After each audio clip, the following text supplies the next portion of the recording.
Now we're going to graph this inequality. We have 4x minus 3y is greater than or equal to 24. First thing we want to do is get it in the format of y equals mx plus b. So we are going to solve this equation for y.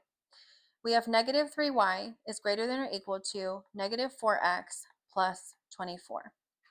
From here, we can divide both sides by negative 3. Don't forget, whenever we actually divide or multiply by a negative, that we have to flip our sign. So this is going to become y is less than or equal to positive 4/3 x minus 8. Now we have our y-intercept along with our slope, and we can go ahead and graph this. And I'll also walk you through how to shade it.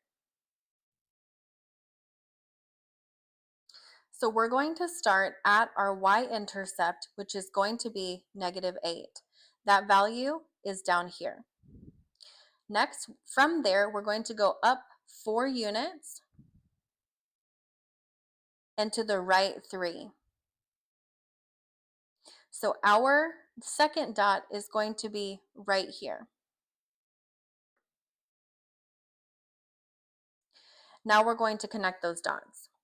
We're using a solid line because we have this symbol right here, which is a less than or equal to, and that yields a straight line. We would use a dotted line if it didn't have the bottom equals to there. Now this is where a lot of students get confused. How do I shade this? I'm going to show you a game-changing way that you'll never get this wrong again.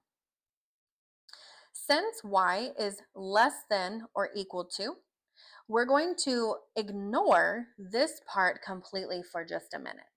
And we are going to be looking at where is y less than negative 8.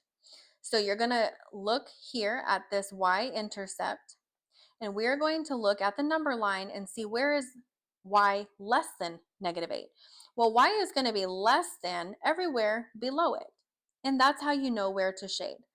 So we're going to shade to the bottom of the line all the way over. And that's going to be our solution set, is everywhere below the line.